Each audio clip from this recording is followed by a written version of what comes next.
अस्सलाम वालेकुम and welcome to infotech. मैं हूं शायान सिद्दीकी और मैं आज आपको सिखाऊंगा कि किस तरह से आप अपनी यूएसबी को प्रोटेक्ट कर सकते हैं वायरस से। कि अगर आप लोग ऐसे कंप्यूटर में या फिर ऐसे लैपटॉप में यूएसबी लगाते हैं कि उसमें वायरस है और आपको नहीं पता कि उसमें एंटीवायरस हुआ है या नहीं हुआ है, या आपको ये भी नहीं पता कि उसमें वायरस है या नहीं है, तो हम अपनी यूएसबी को किस तरह से उस वायरस से प्रोटेक्ट कर सकते हैं, ये मैं आज आपको बताऊंगा। क्योंकि अगर हम यूएसबी लगाते हैं उस पीसी में या फिर उस लैपटॉप में जिसमें वायरस है, तो वो वायरस हमारी यूएसबी में ट्रांसफ़र हो जाएगा और फिर वो यूएसबी हम अगर अपने लैपटॉप अपने पीसी में लगाएंगे, वो वायरस उसमें भी आ जाएगा। फिर इसी तरह से जो भी हमारी पीसी में यूएसबी लगाएगा और वो यूएसबी वो अपने पीसी में लगाएगा, तो इस तरह से वो उसमें लगाएगा, इसमें लगाएगा, उसमें लगाएगा, तो क्या होगा, वो ट्रांसफ़र होता रहेगा वायरस। तो हम किस तरह से अपनी यूएसबी को प्रोटेक्ट कर सकते हैं, तो चलिए स्टार्ट करते हैं आज का ट्यूटोरियल।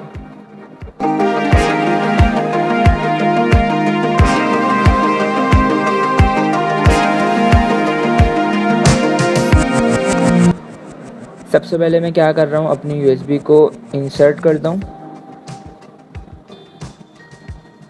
ये मैंने इंसर्ट कर दी। ठीक है, मैं जाता हूँ माय कंप्यूटर में। ये आ रही है मेरे पास यूएसबी। ठीक है, ये देखें।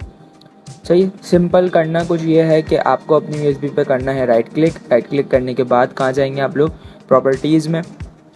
प्रॉपर्टीज़ में जाने के बाद आपको यहाँ से जाना है सिक्योरिटी टैब में। सिक्योरिटी टैब में जाने के बाद एक चीज़ और याद रखिएगा, मैं जो स्टेप्स आपको बता रहा हूँ सेम आपको बिल्कुल एज इट इज़ वही करने, अपनी मर्ज़ी से कुछ नहीं करना। अगर आपको नहीं पता इस बारे में तो सिर्फ जो मैं आपको बता रहा हूँ सिर्फ आपको वही स्टेप्स फॉलो करना है। अगर आपने कुछ आगे पीछे गलत सलत कर दिया तो आपकी यूएसबी करप्ट भी हो सकती है, या आपकी यूएसबी आपके अपने ही लैपटॉप या अपने पीसी में ही शो नहीं होगी, या मतलब मसले मसाइल हो जाएंगे बहुत। तो जो मैं आपको स्टेप्स बता रहा हूँ सिर्फ उनको फॉलो करना है ध्यान से। ठीक है, सिक्योरिटी टैब में आने के बाद यहाँ से मैं इसको कर रहा हूँ एडिट करने के बाद मैं यहाँ से इसकी जो भी ये अलाउ है सारे फुल कंट्रोल्स ये मैं हटा रहा हूँ। ठीक है, जैसे राइट मैंने इस पे से चेक हटा दिया और इस तरह से रीड एग्जीक्यूट पे भी हटा दिया, लिस्ट फोल्डर एंड इस पे से भी हटा दिया। सिर्फ मैंने रहने दिया रीड पे कि भाई मेरी यूएसबी में जो भी डेटा है, मूवीज़ हैं, वीडियोज़ हैं, डॉक्यूमेंट्स हैं, वो कोई भी बंदा देख ले, बुक्स हैं जो भी हैं पढ़ सके, और वो अगर चाहे तो उसे कॉपी भी कर ले। लेकिन अगर वो कोई काम मेरी यूएसबी में करता है, जैसे कोई फ़ोल्डर बनाता है, कोई फ़ाइल बनाता है, या किसी फ़ोल्डर को रीनेम करने की कोशिश करता है, तो ये बिल्कुल भी नहीं होगा। ठीक है, तो सिंपल मैंने क्या करा, राइट की परमिशन हटा दी, सिर्फ रीड की रहती। अप्लाई करूँगा। अप्लाई करने के बाद ये आपसे सिक्योरिटी अलर्ट पूछेगा, इसको यस कर दीजिएगा, और ये कंटिन्यू पूछेगा, इसको कंटिन्यू कर दीजिए। कंटिन्यू करने के बाद फिर ये जो प्रोसेस रह जाएगा इसको कर देंगे हम ओके, देन इसको भी ओके कर देंगे। ओके करने के बाद अब देखें मैं जाता हूँ अपनी यूएसबी में। यूएसबी में जाने के बाद देखें यहाँ पे मैंने कुछ फोल्डर्स बने हुए मेरे पास। अब अगर मैं इसको रीनेम करने की कोशिश करता हूँ, मैंने किया इसको रीनेम, दैन इसका कुछ भी नाम दे देता हूँ, इंटर। जैसे मैंने इंटर किया देखें ये हमसे बोल रहा है कि भाई आपके पास इस चीज़ की परमिशन नहीं है, तो आप कंटिन्यू करो। कंटिन्यू करते हैं अगर हम, तो देखें ये आपसे मना कर रहा है कि आपके पास परमिशन नहीं है। ट्राई अगेन करेंगे हम, नहीं होगा ये। ठीक है, या इसी तरह से अगर मैं कोई न्यू फोल्डर बनाता हूँ, राइट क्लिक करा मैं न्यू, और यहाँ से मैंने बनाया फ़ोल्डर। देखें ये भी आपको इसमें भी कह रहा है कि आपके पास ये काम करने की परमिशन नहीं है। अगर आप कंटिन्यू का ये ऑप्शन देना, अगर आप कंटिन्यू भी करते हैं तब भी ये काम नहीं होगा इसमें। ठीक है, या अगर देखें मैं अगर कोई चीज़ कॉपी करता हूँ, मैंने फॉर एग्जांपल ये फ़ोल्डर किया यहाँ से कॉपी करने के बाद मैं चाहता हूँ ये मुझे अपने सिस्टम में रखना है, मैं कहीं पे भी रख लेता हूँ, जैसे कि फॉर एग्जांपल पिक्चर्स में रख लेते हैं। पिक्चर्स में आया मैं, राइट क्लिक पेस्ट, देखें वो फ़ोल्डर पेस्ट हो गया और ये यहाँ खुलेगा भी, लेकिन ये काम हमारी यूएसबी में नहीं होगा। ठीक है, तो अब हम इसको नॉर्मल कैसे करेंगे। अब जाहिर सी बात है यहाँ पे हमारे पास अब हमारी यूएसबी जो है प्रोटेक्ट हो गई है। इसमें हम कोई भी दूसरा पर्सन इसमें कोई भी चेंजेस नहीं कर सकता, और ये यूएसबी हमारी वायरस से भी प्रोटेक्टेड हो गई है।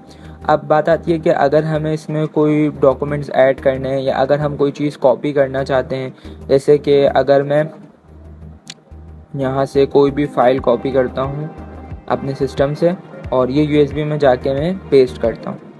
तो देखें ये भी नहीं होगा। तो अब हम चाहते हैं कि हमें ऐसा डॉक्यूमेंट या कोई ऐसी चीज़ है जो हमें सिस्टम से अपने USB में ट्रांसफ़र करनी है।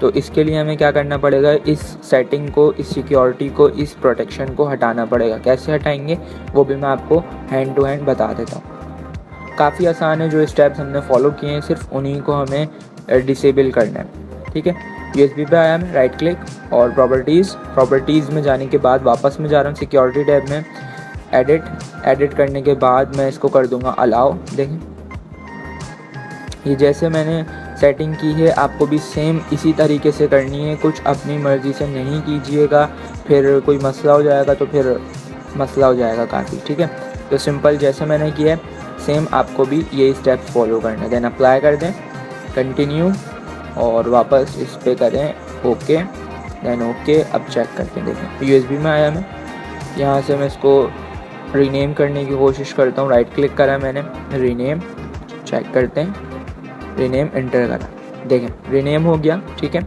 या अगर मैं इसको डिलीट करने की कोशिश करता हूँ, डिलीट करता हूँ मैं, ये बोल रहा है कि भाई परमानेंट डिलीट करना चाहते हो, मैंने कहा यस, देखें डिलीट भी हो गया। ठीक है, या अगर मैं इसमें न्यू फोल्डर बनाता हूँ, न्यू फोल्डर, देखें यहाँ पे मेरे पास फोल्डर भी बन जाएगा।